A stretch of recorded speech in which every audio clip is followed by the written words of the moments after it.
Hello. Good morning. Good morning, everybody. I am pleased to start this session. Welcome. We will talk about how using impact assessments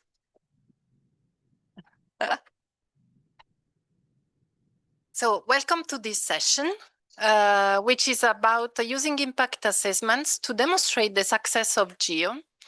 And the session is organized by the GEO Value Group, which is an enabling mechanism under the GEO work program. The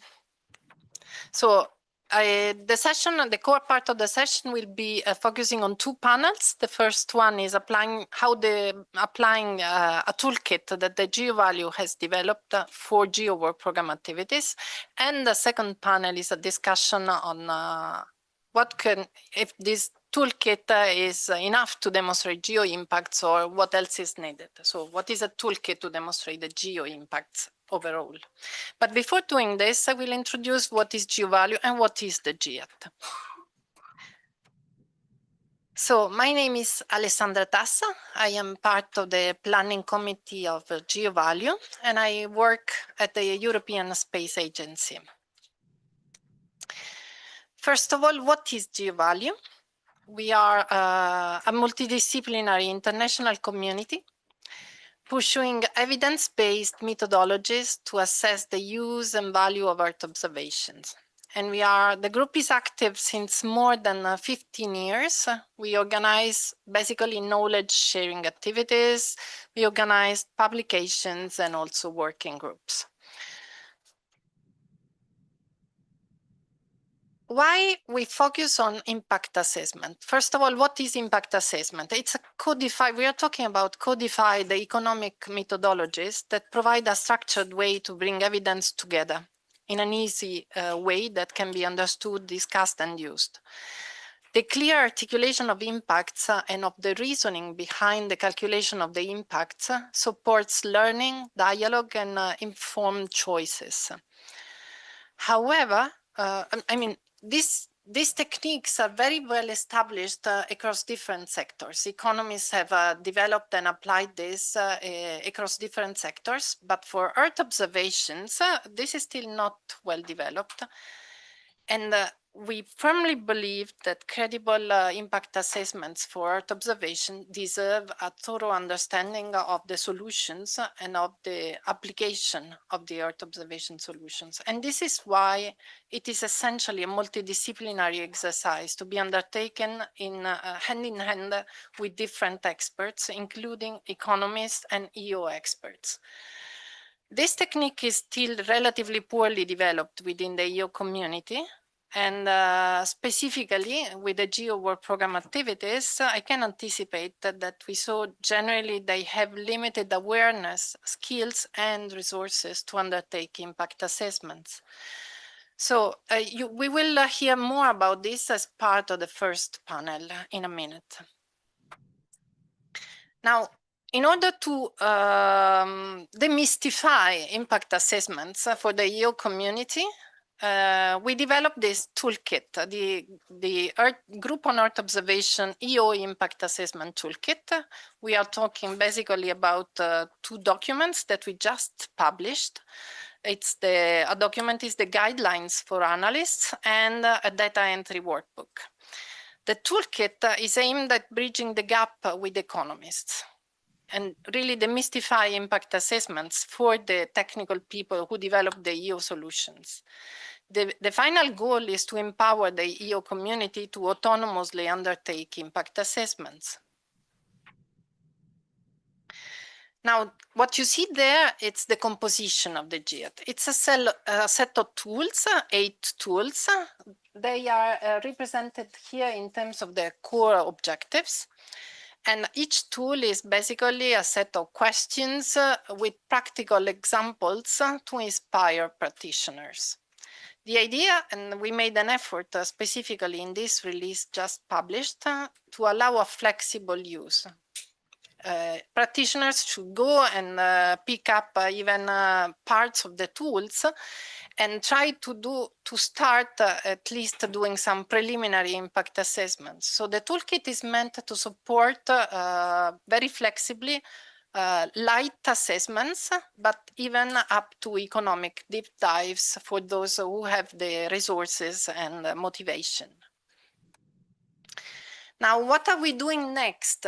We have already been working with volunteering GEO work program activities who want to test the GEAT, and this will be the subject of the first panel.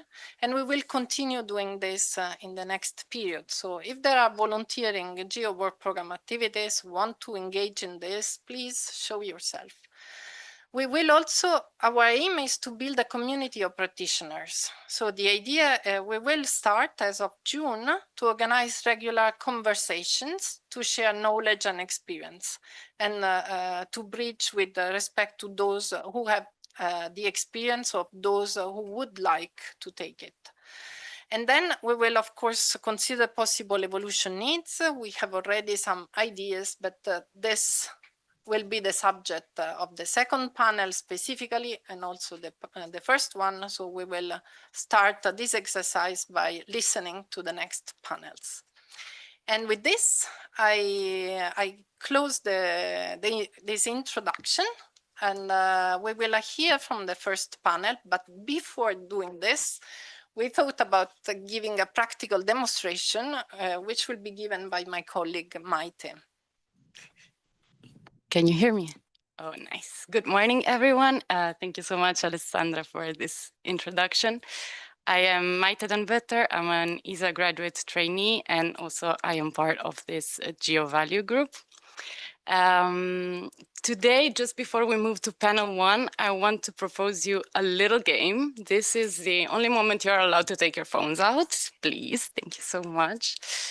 It's such a short game that it's called Mini GEAT, and it's a set of 3 questions inspired by the work logic of the GEAT. So to participate, you only have to think about an EO-based solution you'd like to assess the impact of. And well, of course, scanning the QR code really helps. And you follow along me these 3 questions that will help me explain you some core concepts of the GEAT, and you understand a little bit about, if you have an hypothetical use case for an impact assessment, how feasible that is. So we can start with the first question. Thank you. Can you identify a mature primary user of your EO solution? A primary user is really a key concept of the GEAT. It's the actor or the organization that takes key decisions or actions based on the information that is meaningfully derived from the EO solution. Ideally, this is a mature user, not age-wise, but that's someone that has some experience using the EO solution. In the best case scenario, you can find multiple users, not just one. This will help you move to question number 2. That is, with respect to the counterfactual, how does the EO solution support the primary user in their decisions and actions? The counterfactual is none other than an estimate of what would have happened in the absence of the EO solution. Sometimes this can be related to what the primary user was using before the EO solution came in play to take his key decisions, but sometimes the best alternative scenario is actually no scenario, and that would be your counterfactual. The counterfactual is important because if we move, thank you. Question 3 is about how significant are the impacts of using the EO solution compared to the counterfactual scenario for the primary user and downstream beneficiaries. As I was saying, the counterfactual serves as the benchmark against which you can assess the impacts. The impacts in the GEAT are looked in a multidimensional way, so across multiple dimensions that are economic, environmental, regulatory, innovation, scientific, and societal. Of course, these impacts relate to the primary user himself, but they can also relate to downstream beneficiaries.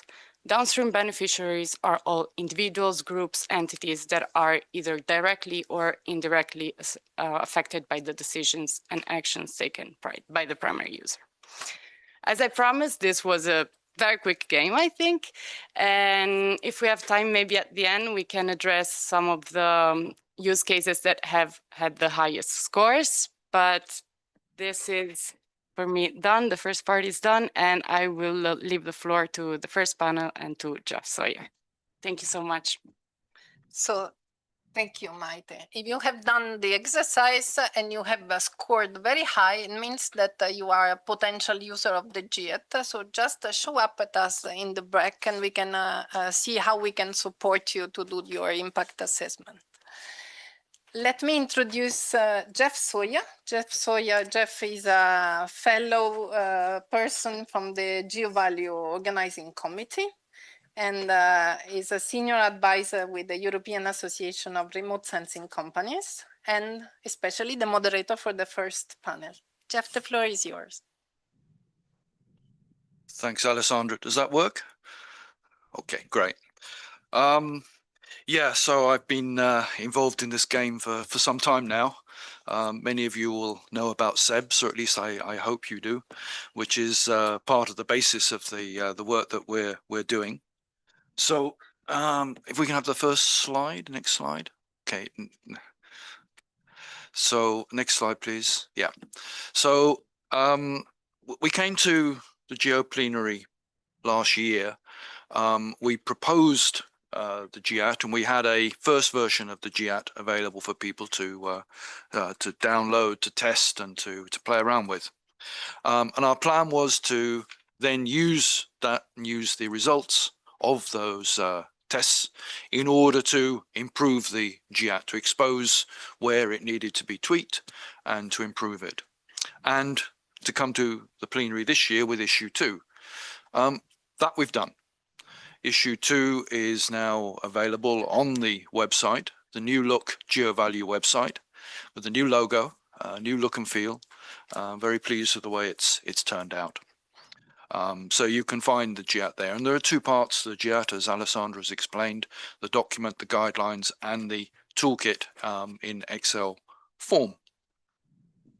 So following last year, we established contact with a number of GEO work program activities and held what we call GeoValue conversations. We also promoted the activity in Rome, as I said, at GEO plenary last year, and at the Euro GEO workshop in October. And this has led us to have GEO conversations with the Global Wildfire Service, the Arctic GEOS, GEO AquaWatch, GEO GLAM, GEO Blue Planet, GEO BON, and GFOI. And from those, discussions have continued with GEO Blue Planet, GEO GLAM, GFOI, and SDGs, specifically with Audrey Hassan, GEO Blue Planet, who hoped to be here today, but unfortunately has not been able to be with us, with Livia Paiser from FAO, who will join us on the panel in a short while. From GFOI, Daniela Requena Suarez from GFZ, who again, unfortunately cannot be here. And from SDGI's Antonio Passani, who also unfortunately cannot be here. So my panel has been decimated. Well, it's been more than halved at least. We weren't that big to start with to be decimated. But a new conversation is starting from the global human settlement layer, Michele Melchiori, who is with us and will also join the panel later. So our 2 panelists will provide a perspective rather than an historic experience. Next slide, please. So then from that, a number of lessons can be drawn from the experience we've had. So we're really grateful to those who have been engaged and have helped us to test and to learn these lessons. Our goal, or one of our goals, was to publish 4 reports for case studies for this event. We've got 2 which are in the very final stages of being prepared and should appear on the website, I hope, next week maybe, and 2 more by the end of June. We had the goal that GEAT would be a self-assessment tool, so it's a tool to help non-experts, non-economists, non-practitioners of impact assessments to carry out an impact assessment themselves, with maybe some support in some of the more detailed areas. And our goal was to have two cases analysed in that way. Well, one of the contacts picked up the baton and decided that they would do the analysis themselves. This was GFOI and Daniela. We've learned a lot from what Daniela has done, even if she is not here to present it today. I'm not really going to talk about the case because I said they wanted to do the analysis themselves, which was great. But we have certainly taken lessons from discussions with Daniela. And then the third goal, or really starting condition for analysis, is that it's an operational service. This was something that was mandatory when we were doing SEBs, and every time we sort of broke the rule or distorted the rule a little bit, we came into trouble. It became more complicated. So it really is necessary to have the primary user, as Maite has just talked about, engaged in the case.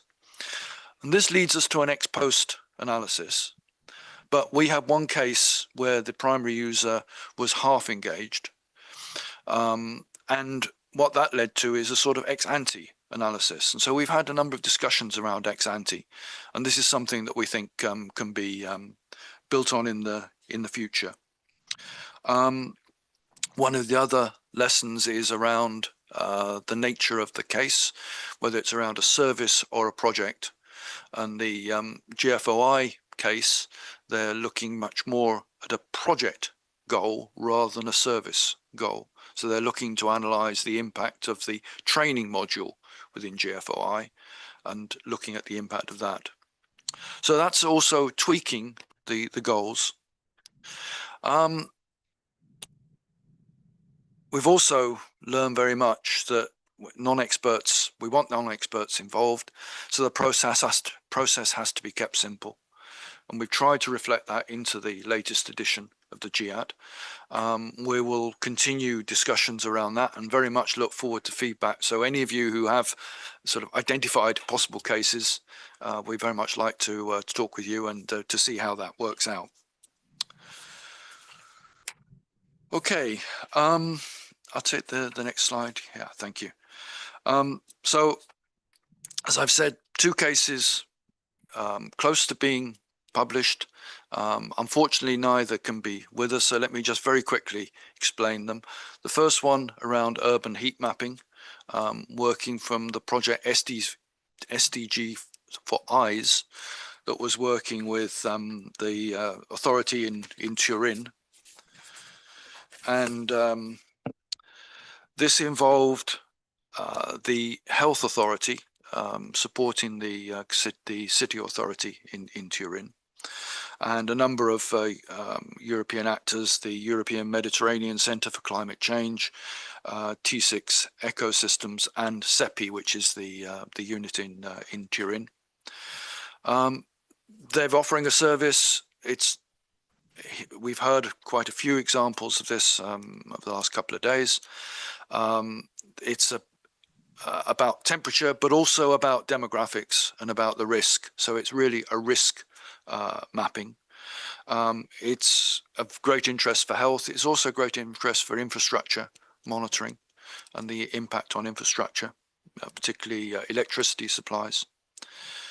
So that's one case. The second case around Sargassum. So it's the Sargassum Information Hub, part of GEO Blue Planet.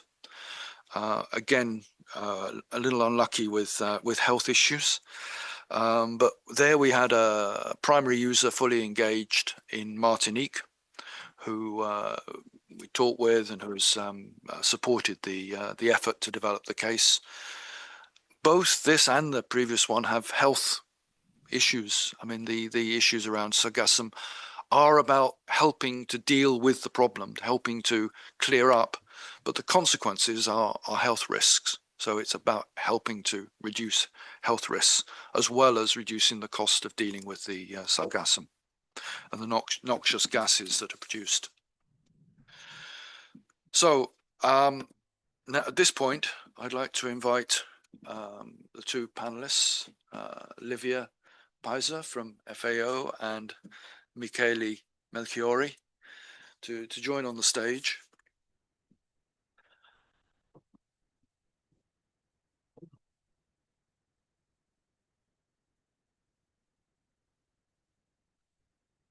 And I'll ask each in turn if you can. You've not had the chance to really deal with the application of the GEAT, so it's more a perspective from the case and what could be developed. So what I'd like each in turn, Livia first, to explain, well, just introduce yourselves. Rather than, I always prefer to do it that way. Explain the cases, provide a view on the impacts of those cases, and any perception of any perception of the way that GEAT can be applied. So, Livia, thank you very much. Thank you. Well, first, this microphone is very far from the chair, so we have to lean on.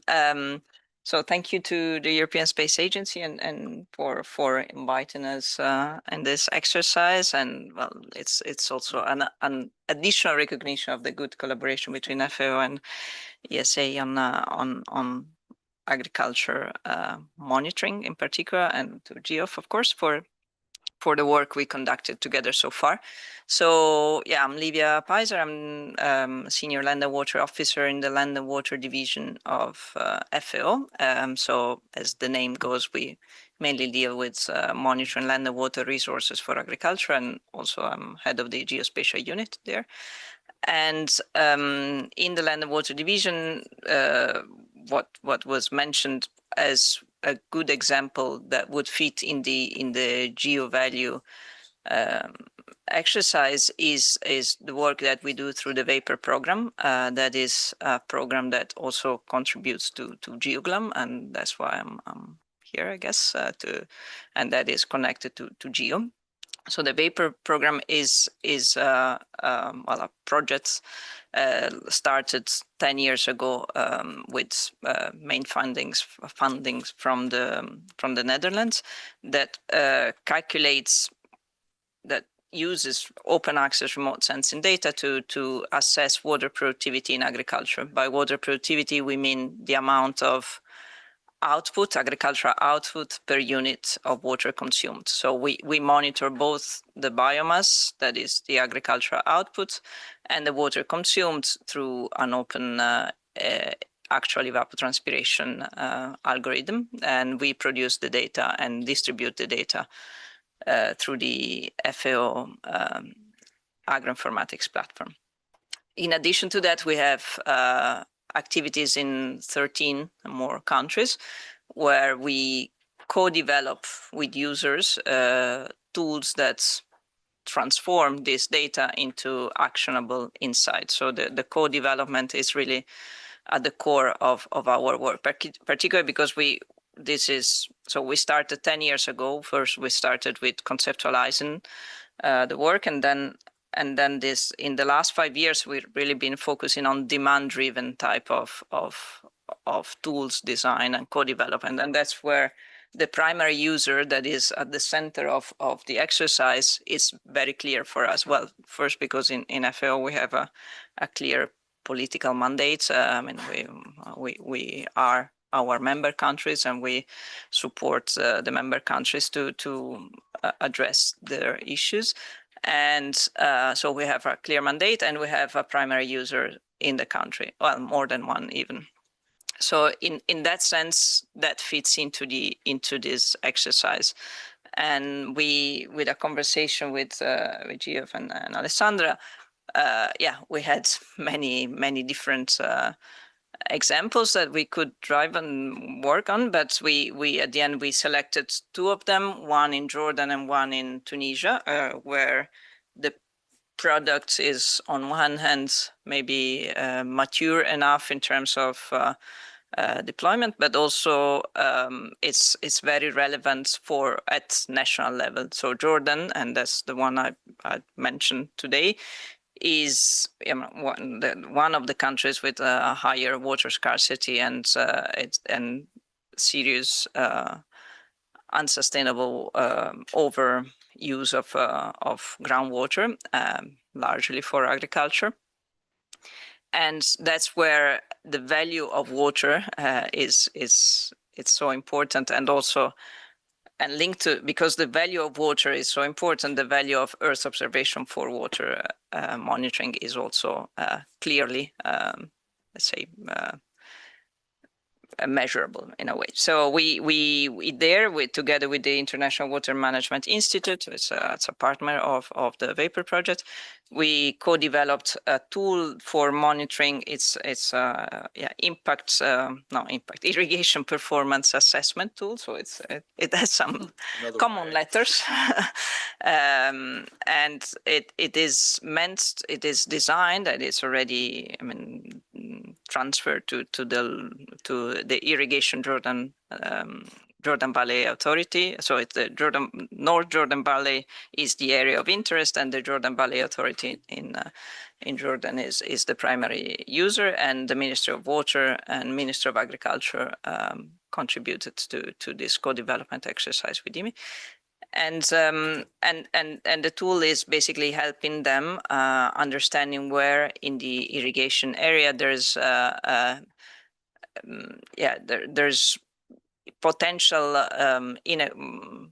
issues with the way and the amount and the way water is delivered to farmers, basically. So with remote sensing, they can immediately monitor the impact, the evapotranspiration of the water consumption by plants, and this is, they can compare that between different areas of the irrigation scheme. They can compare it with different periods in time and so on, and make decisions on what areas need prioritizing, for example, for maintenance or for other type of intervention. So this is already delivered to the irrigation to the Jordan Valley Authority. So going back to the, shall I continue? Yeah, going to the GEO, I think maybe there's a couple of things that I mean, we just started the conversation, and I think what is interesting to note is that I mean, for us, this was a bit of a we already have in FAO quite structured impact evaluation frameworks. For large projects, I mean, for all projects, but there's a mandatory budget for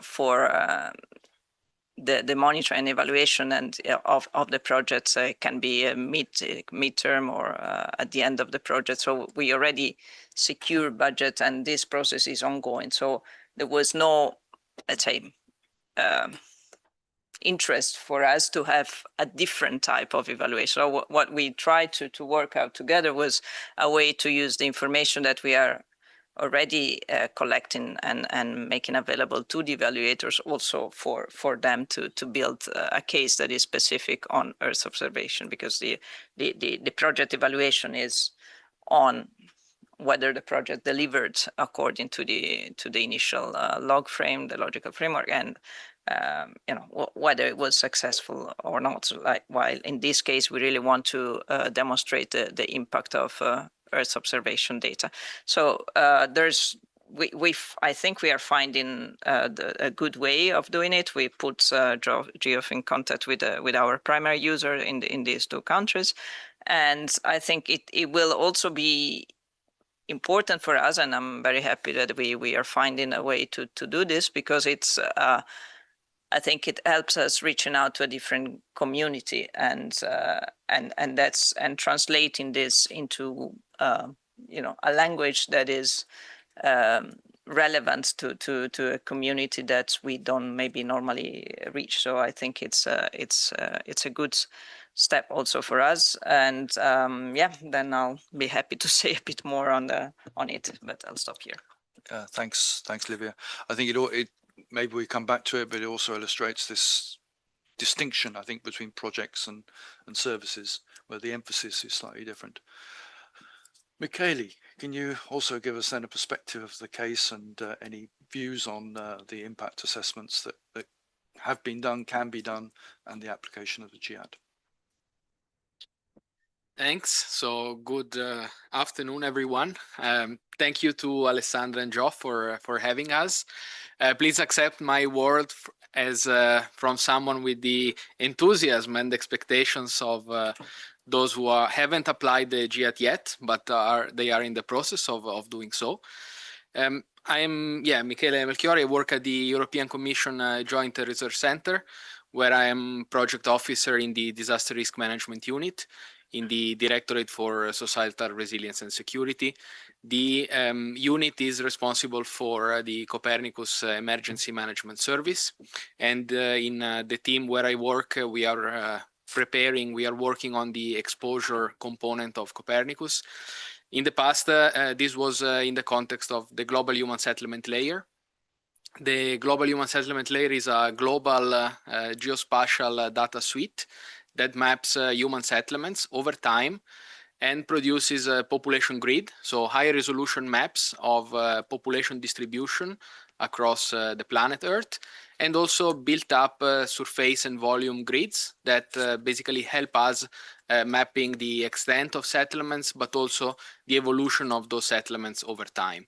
So we do have a cohort of primary users because those baseline data are essential to a variety of policy application. So not only disaster risk management, so the civil protection primary users related to Copernicus emergency, but also development and cooperation stakeholders and multilateral organizations that work on human settlements.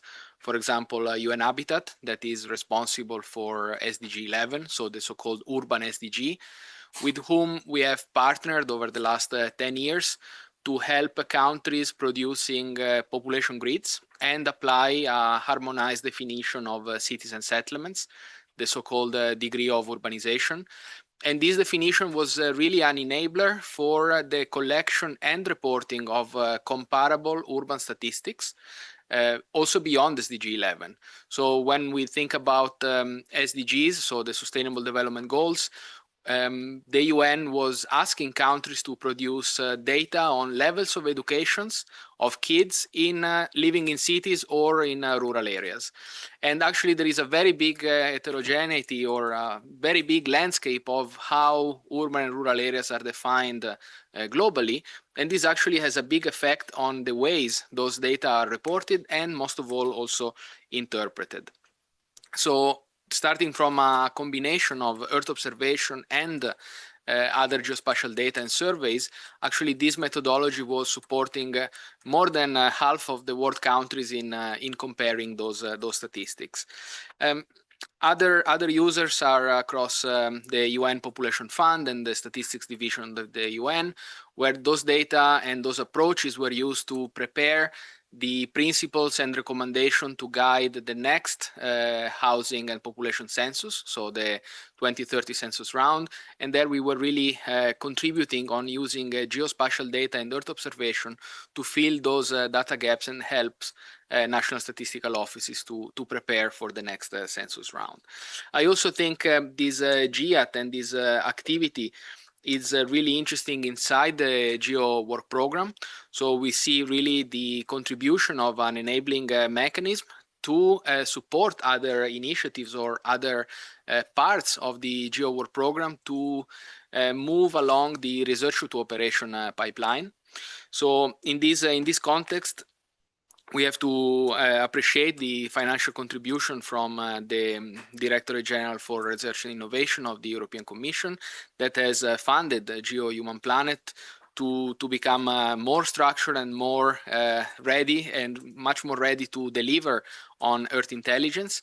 In fact, this impact assessment is part of the Atlas of the Human Planet, one of the deliverables of GEO Human Planet, and also we really find this as a mechanism to elevate this human planet across or up in the R2O operation to flagship, really showing how different stakeholders, not only in Europe, where we already are quite aware of our footprint, but globally and across GEO World Program activities, they engage or they are finding value in human planet products. So this would be really a systematic mapping of users, core users, and the impact that the primary data and intelligence produced in human planet have on the side of the users.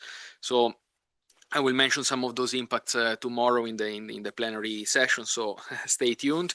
And I also appreciate the GEAT as a tool, really to fill a big need, I would say, from the human planet's perspective, of monitoring and measuring impact. And we didn't have to come up with something new or something completely different from the practices, but it's really something already strongly set inside the GEO ecosystem. So we really hope that this could also potentially be a standard for the future, really to help, let's say, initiatives to work along the life cycle. Therefore, I don't want to spend too much, but I'm really looking forward to report next year on the results of this impact assessment, and potentially also consider the opportunities of having periodic or let's say assessments over time, depending on the, let's say, on the effort that is needed around that.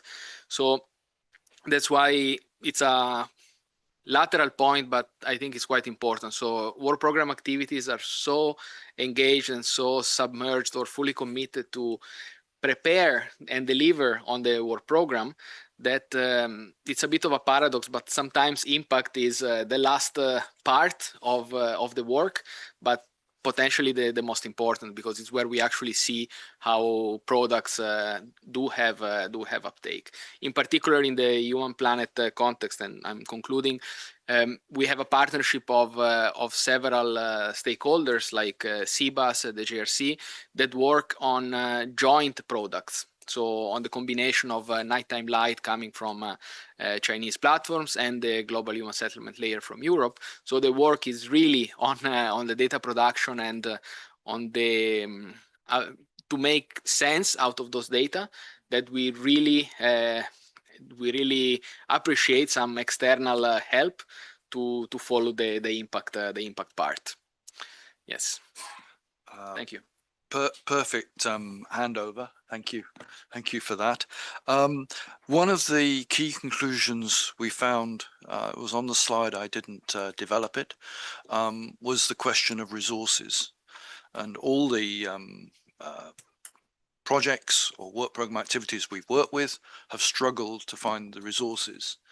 I think FAO and JRC in this case are both have resources. Is this systematic in FAO, in JRC, in order to evaluate the impact of projects or services? Well, for us, as I mentioned, we do have it's mandatory for projects. I mean, I think it's standard practice whenever a donor gives us money, they want to know if we are good enough in spending that money. So we do have it's a mandatory process. It is also depending on the overall budget. So it's for projects that are over a certain budget, we need to allocate a significant amount for an independent evaluation. That's what we are doing for the Vapor project, and that includes there's an independent evaluation team that is traveling to countries, interviewing people, going through all the expenditures of the last 5 years. So it's a significant amount of work, and the project needs to secure resources for that. And not only that, I think what is really important for me is, on one hand, allocating resources right from the start, but also designing the logical framework of the project in a way that it includes indicators that then help monitoring the impact at the end. Otherwise, somebody comes at the end and says, okay, how do you measure the impact? And you cannot, backward engineer everything. So this part of identifying the targets and indicators that are linked to Earth's observation are important right from the start. And so I mean, as I said, this is a bit different because we don't let's say report, or we are not part of directly of the GEO work program, but I mean, I can share the experience of FAO, and I think I mean it's a good approach.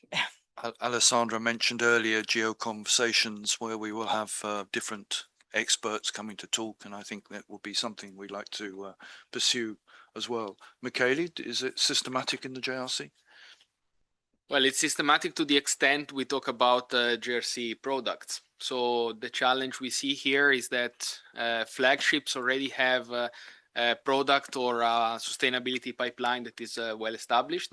While you are transitioning along the R2O, we really have to be creative, but also collaborating very well across stakeholders, really to have an impact assessment of the initiative as a whole, and not an impact assessment of the individual component, because that would bring us significantly off track.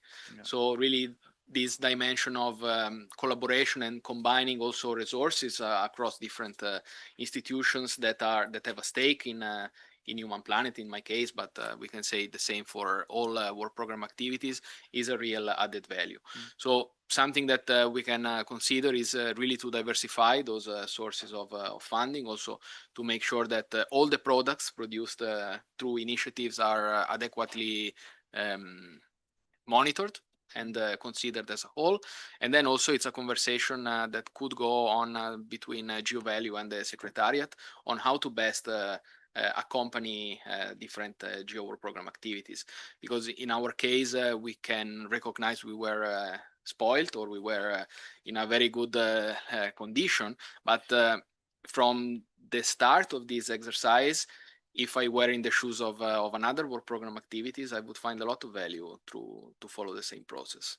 So it's also a matter of equity and having the same tools available to everyone. Thank you. Thank you. Are there any questions from the floor? Anyone have any points they wish to raise? Or so I think this last point also shows this. It's not evaluating a project, it's evaluating what the project is delivering. So it's the impact of the project. It's not a cost benefit analysis, which often can be performed.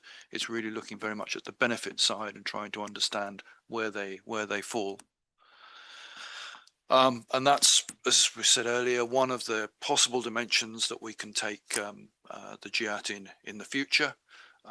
If people have other views, please contact us, let us know if there are specific elements that you would like to see applied.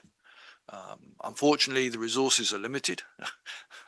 ESA have supported this activity up to now, and we'll have to see where it goes in the future. Okay, so thank you very much, Livia, Michele. We'll close the panel and hand over back to Alessandro. Thank you so much. Thanks to the speakers and to Jeff. I now invite the second panel. Evangelos and all the panelists, please come to the stage. So the second panel, maybe while they are taking seats, so we organized the first panel with a discussion coming from the ground, from the working level, and the people who have started engaging with the JIT. And then we thought we should have a strategic discussion to try and identify if what we are doing is going in the right direction, or if there is the need for some evolution or something else.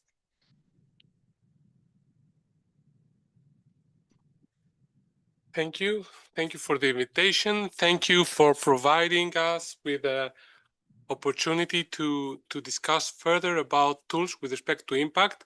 As we have seen in the previous days, yesterday, impact is central for the new GEO work program, is where we put emphasis with respect to the evolution of a project throughout the research to operation pipelines. So in this essence, it would be very essential for us to start looking at the real examples and how the different tools have been applied, and if really they have provided some insights on the way that we as GEO and as initiatives are trying to make impacts in different directions. So in this essence, we are going to be approaching the discussion from two perspectives. One is the program board, let's say, perspective, which is trying to see how we can utilize tools like that in order to make the whole monitoring and evaluation and the whole way we are trying to build the value proposition of GEO initiatives tangible. And the other perspective is how we can be using that at the regional level and achieve impact, because there the linkage between tool, service, and the impact is a little bit more informed and clear. So I will start with WEMPO, and I will give you also some few minutes, 1 minute, to introduce. 1 minute, that was too much. A few seconds to introduce yourself, because starting your statements. Sorry for this. So WEMPO, you've been responsible for the, let's say, revamping of the new structure of the GEO program activities. So I would like to ask you, what kind of impact evidence do we need as GEO today in order to demonstrate that our work program is not just delivering outputs, but it's really, in the story of generating real value for users, for decision makers, for the regional GEOs, for the local communities, etc. So. Okay, my name is Wenbo Chu from GEO Secretariat, Work Program Officer. Indeed, as Evangelist said, I'm coordinating the work program development and implementation, of course, supporting the program board under the program board leadership. So for the new GEO work program, we are bringing up, it's not a new concept. I think it has been used quite widely in many organizations, called results framework. It basically means that when you start initiate a project, you should not just let's do it, or like, okay, what's the technical elements that I can put together for a product. You should start from what impact I want to achieve, like what change you want to make. Then who are the users, and what do they need? What is their context? Then with these requirements, you can trace back to the technical requirements that you needed to develop your products. So this has been, I think, emphasized by the program board, and we really make it a requirement for the development of the new work program activities. So this is one. Impact means, under the context of a results framework. But what are impact specifically? So it means probably in a scenario of disaster risk reduction, it's the lives you save. It is the economic loss, like you helped to prevent all the jobs created. So I mean, really, like the social, economic, and or environmental, values you have created. It's not about the products, how much money you save. Probably it counts, right? It's also the economic, the positive economic value. It is definitely not, just at the outcome or output level. So how many training workshops I have organized. It is important, but it is not impact. Yeah, I think I will just stop here. Yeah, I mean, allow me to complement, because this also relates to Jeff's points at the beginning, whether it should be the project itself or the service at the end of the day. So do you think there should be a transition of KPIs and discussion of the impact depending on the level of the activity? Like if it is in the early stage pilot, moving towards the initiative or the flagship, should we be changing the way we are discussing the impacts along this line? I don't think so. We all know that impact may take time to achieve. I won't think it's like immediate. Immediate, it will be at the outcome or output level. The impact usually takes time, several years or even longer time to achieve. I wouldn't differentiate, for different level of maturity of the activities. They use different concept or indicators for impact. Impact is impact, but for pilot, probably at the first several years, they don't have impact. It is okay. For initiate, might be some impact, and for flagships, mature flagships, like more impact. So this is my understanding. Okay, note taken. But just my only argument would be that if you want, as a pilot, to attract funds, then actually the evidence you provide of impact that you expect to have, probably somehow it should be framed. So we should be looking at it in a combined way, the way we should be doing. Okay, so I'm going to the regional GEOs. As we said, they are closer to the local users. They know better the regional or the national priorities and the policy needs. So how do you think that tools like GEO, they can help them translate the value of GEO activities at the regional relevant impact stories and evidence? How do you think that would be important as a tool? And what you are doing in these directions either way? I'll pass the floor first to Jean. Thank you, Evangelos. Good afternoon, everybody. So just 1 second introduction of myself. Yes? You can have 5. Okay, okay, I'm part of GEO. No, more seriously, I'm a policy officer at the DG Research and Innovation of the European Commission. I'm the GEO focal point. I'm a member as well of the program board, and changing my GEO hat to the regional GEO hat, I'm as well quite involved in the management of the EuroGeo initiative, so the regional GEO for Europe. So looking at your question, I think that indeed GIAT can play a pivotal role in helping regional GEO translate the value of GEO activities into regionally relevant impact stories and evidence. So I think that going more into what adjustments would be needed to the new version of to prepare the next version of the GIAT version 3, I think that it would be important to look from the regional perspective on how the GIAT can be aligned with the regional policy and development goals. Okay, we are talking a lot about UN conventions, but really to measure, to quantify, to have a good estimation of the impact of GEO work program activities at the regional level. You have to make sure that you talk the language, you understand the language of the regional priorities. Like, for example, in Europe, clearly the Green Deal has been a game changer. If you want to estimate the impact of an activity and to see you have really to make that link with the regional priorities. In Africa, it might be the Agenda 2063.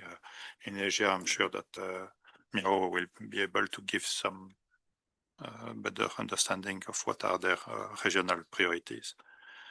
Another element, I think, is clearly adapting to the cultural needs, the local traditions, to consider if for some regions the GIAT should be translated, I don't know, in Spanish, in Chinese, how the narrative could be tailored to the local habits of those regions.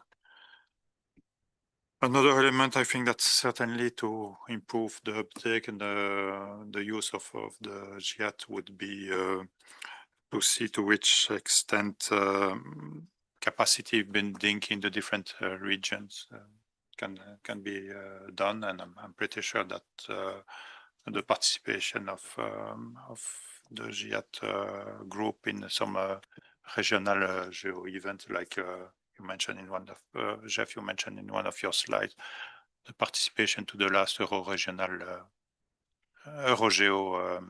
workshop in the Netherlands is a good way to forward. And I think that I will stop now for that question. Yeah.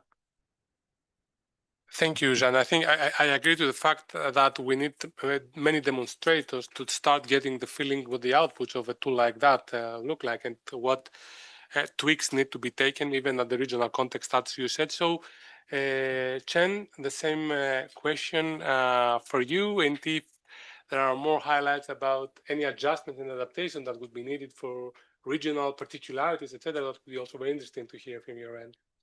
Okay, thank you, Evangelist. Do I have some seconds to make introduction of myself? Okay, thank you. Good afternoon. My name is Miao Chen. I am the focal point of China to GEO, and I work at China Science and Technology Exchange Center, which is an affiliated agency in Ministry of Science and Technology of China. And all my work is to organize the 16 ministries and departments of China to join into the activities of GEOs, and to make some showcase of what China has got to make contributions to GEO can evolve. And just like Wenbo has said, in the post-2025 strategy and post-2025 work program, GEO has set a result-oriented goals, and especially make a research to operation pipelines for GEO work programs to make impacts. However, what we are facing a challenge is how to articulate clear what the impact is. So I am more than happy to see that the impact assessment toolkit GIAT today, just like mentioned just now, it offers a framework for us, all the work program activities, national agencies, and academies and institutions, to articulate the value and the impacts of Earth observations, particularly with evidence. It is not a story told by the providers alone. It is more like a trusted analysis with facts and evidence provided by the users as well. So as the focal point of China to GEO, and also the representative of Asia and Oceania, I'm honored to provide some perspective and suggestions on behalf of the Asia and Oceania region, particularly China GEO. As we all know, the natural environment in Asia Oceania differ obviously, and natural disasters like floods, droughts, and forest fires happens frequently. And meanwhile, countries differ in their stage of development and differ in the administration governance of models as well. And most importantly, Oceania is the region, or one of the regions, that holds the largest number of developing countries in the world. So for a stronger, greener, and healthier regional and even global development, President Xi Jinping has proposed a global development initiative in 2021 for a support from China to achieve the United Nations Sustainable Development Agenda. And for this target, Earth observations could be an important support to the implementation of global development initiative. And at current stage in the Asia-Oceania region, the primary user of Earth observation is still the government or the administrative department. So in China and various countries, in order to protect public well-being and safety, conduct day-to-day monitoring or oversight, and ensure stable development, governments take the lead in undertaking relevant responsibilities. So based on the background I just mentioned, I would like to propose a few suggestions for the improvement of GEAT. The first one is I noticed, just like Alexandra just mentioned, there has been well established of a value framework of 6 dimensions, including regulatory benefits. And for the governments, maybe the regulatory benefits or the regulatory impact is the most we are paying attention to. So, however, it is difficult to quantify it, particularly compared with the economic or innovation impact. So how does the policy implemented it effectively? So in China, we often use some accountable or more quantified indicators to make this real practical and feasible, such as time length or coverage areas or response speed, service frequency, and also public feedback. So I suppose this, if we can make the indicator more much clearer, or to quantify the indicator, it is maybe easier for the users to assess how the policy is implemented. And the second suggestion is that I have noticed that there is a lot of various GEO work program activities mentioned in the GIS already, such as we have representatives from GeoGlam and Human Planet and AquaWatch and so on. And I would like to mention that many of the scenarios has been applied in the Asia and Oceania region, such as GeoGlam colleague just said. The GeoGlam Crop Watch platform has already achieved routine operational applications in agricultural and meteorology departments of Mongolia, Cambodia, and Thailand. And for the Human Planet initiative just mentioned, SDG set number 1, proposed by CBAS, has many applications in China, like Beijing, Shanghai, to monitoring the city urban development or the heat islands monitoring as well. And in addition, EO Forecast has established cast landscape monitoring networks covering Indonesia, Iran, and other 10 countries, and which helps to formulate the first global standard for cast areas, ISO 8616.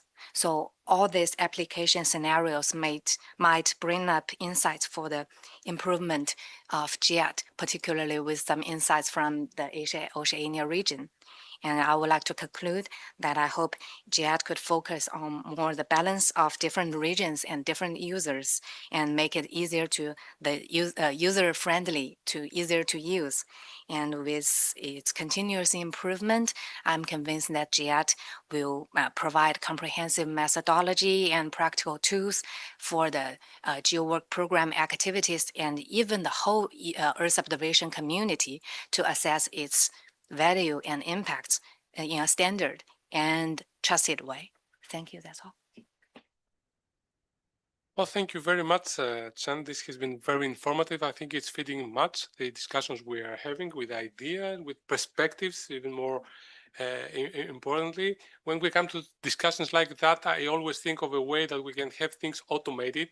All evaluators, all things, I mean, they are struggling to do the evaluation in a way that it's time consuming and stuff, and they really miss the essence. If we can find a way that the socioeconomists behind the GEAT can really translate the evidence needed, the elements needed from the experts to the socioeconomic impact at the end of the day in a way that I'm not necessarily aware of it, but I can see the result at the end. I think this is something that could speed up the processes by far and would be really friendly and not very, creating further burden on the activities.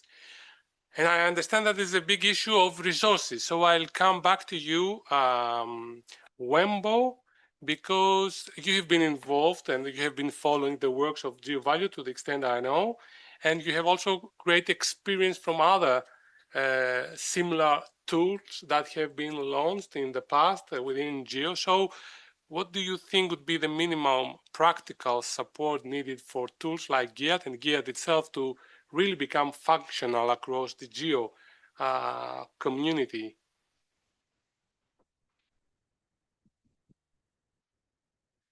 Thank you for the question. I think first it is really like made it tailored for non-expert users. I think for this, the GeoValue team has really done a great job in that. We had an initial discussion probably 2 years ago, and we really like talked on the spot. Who are the users? Well, the users are definitely not the economists.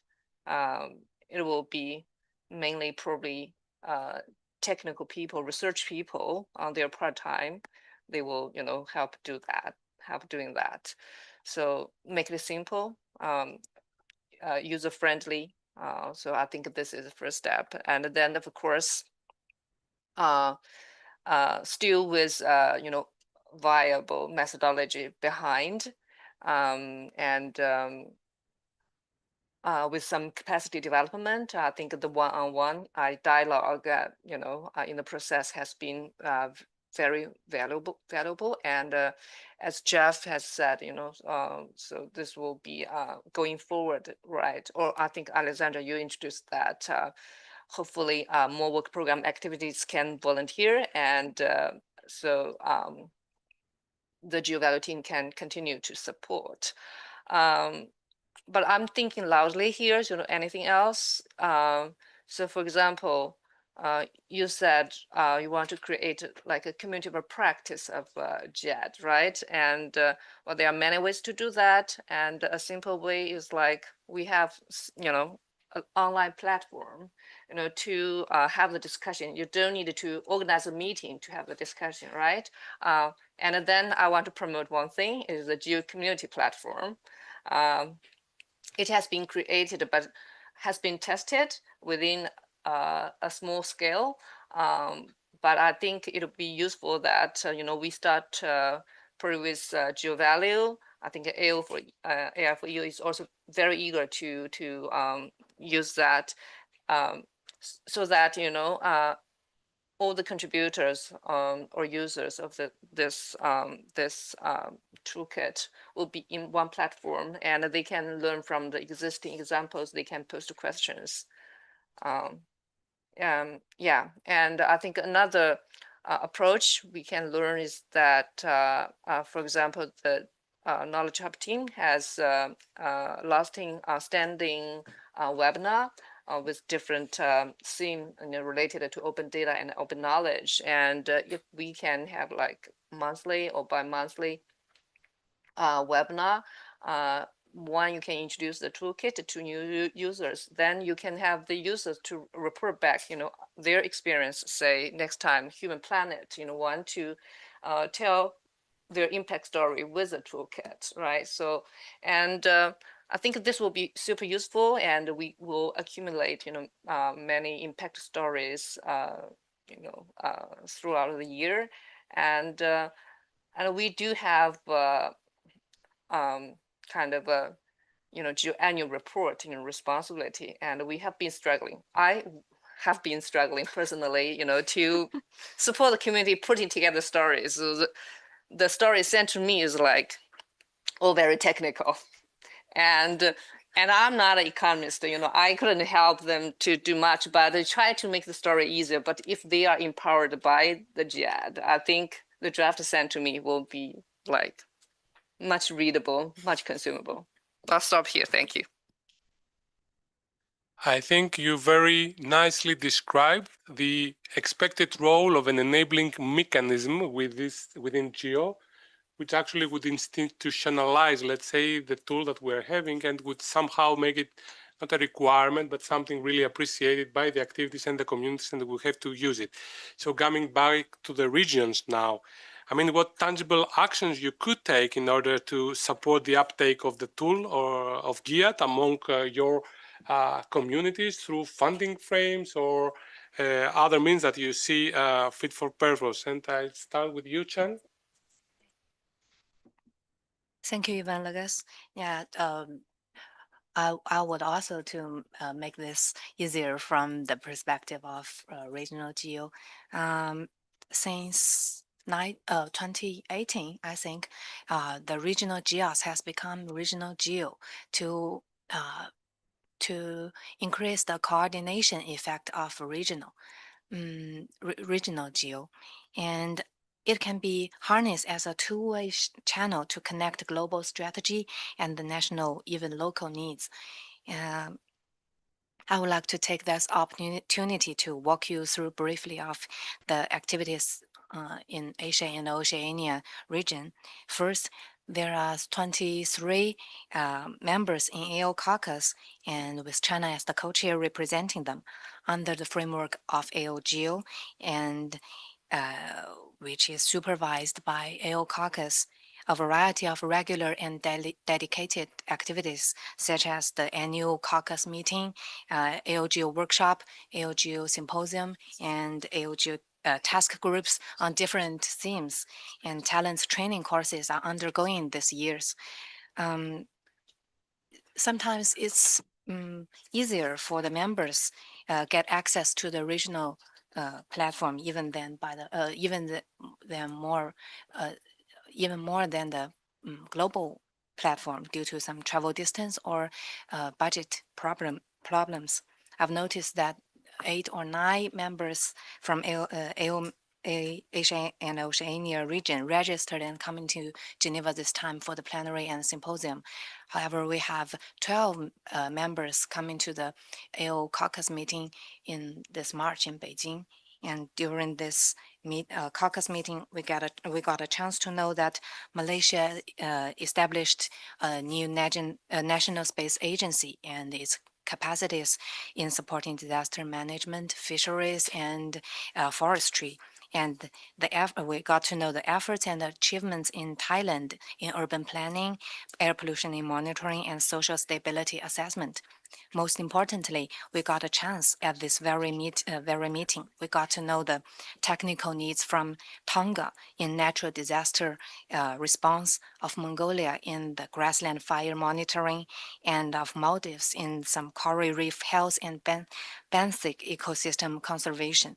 So what I would like to articulate is that regional GEO is a great broker between between collecting and providing information, communicating needs and capacities to help co-design and co-use cooperative platforms and tools, as I believe in the GEAT is included as well.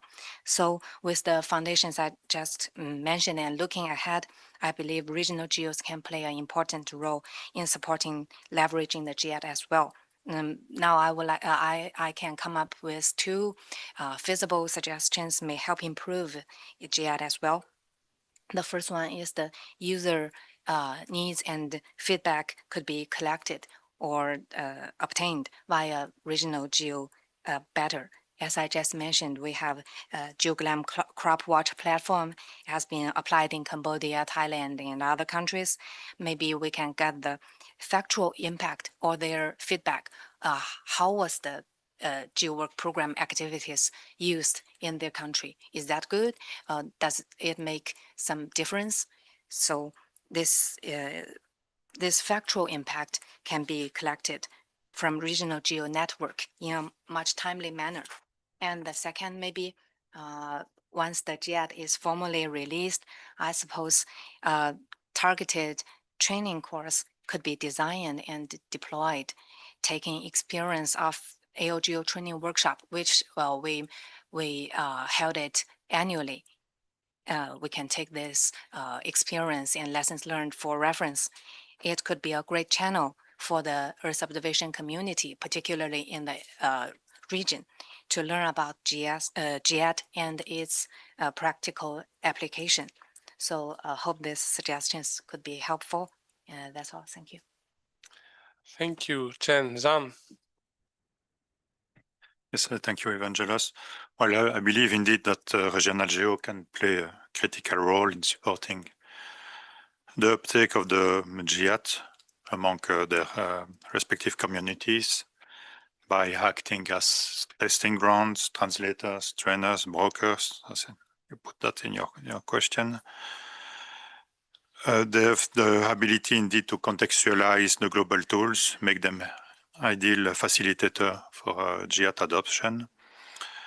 And I think that one of the potential will be really to work on identifying, to select one or two higher priority activities that are relevant for the regional context. Like in Europe, maybe we have two important, one piece of legislation, that's the Nature Restoration Law that was adopted 2 years ago, that mandates member states from the European Union to preserve and restore by 2030 20% of their natural areas, and those figures increase with time.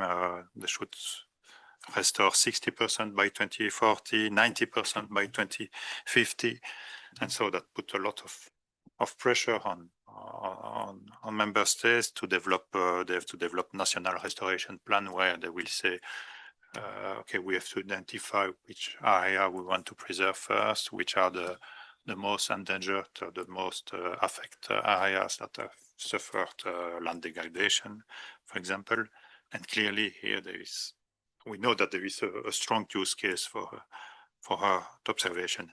Maybe this doesn't exist yet as a GEO activities, but I think that there will be a lot of value for the GEAT as well, to identify use case that can then become in a future iteration of the work program drafting, new pilot activities.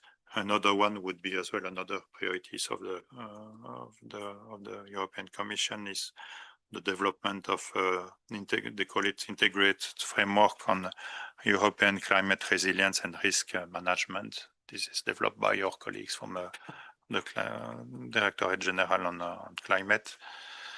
And this is clearly as well an attempt to help member states increase their resilience towards against climate change. And again, this is clearly an aspect where more harmonized risk assessment needs will have to be established by local and regional authorities all over Europe. And again, there is it's an excellent use case for the use of the toolkit in a regional context. Yeah. Yeah. Okay, very straight follow-up. I mean, 10 years ago, we were discussing that European projects have been handling data without having a concrete data management plan. And then at some point, this became an obligatory deliverable for projects. So it was put in the streamline. Do you think that in a few years from now, if the tool and other tools like that mature enough, we will be in a position to really request it from the project so that at the same time we have the resources to follow it up and really get what we want out of it? Is this the direction we should be taking? Very quick, because we have a dilemma between the dialogue and the lunch, and I think there is an obvious way. I see some ways. No, it's true that for the Horizon Europe program, there is an obligation for all the beneficiary of grants to develop those data management and dissemination plan. This is something we are still a bit struggling, because by definition, those grants have a time limitation of 3-4 years. And so to make sure that we safeguard the results, the outcomes, is always a challenging exercise. We see benefits with the development of initiative to maintain, to store the data with the European Open Science Cloud, for example, in Europe. But we see as well that some projects, and we had a project Open Earth Monitor that recently finished, was coordinated by Tomislav Engel. I don't know if he's maybe attending the symposium. I haven't met him yet. But that was a good example where the results of that project, they did, for example, global Landsat-based mosaic mixed with Sentinel mosaic, and they managed to upload and make their data available on the Copernicus data space ecosystem. And so so that the result of those time-based projects can be reused beyond the lifetime of the project, and that's probably a way to explore for many of the projects we funded. Good, thank you.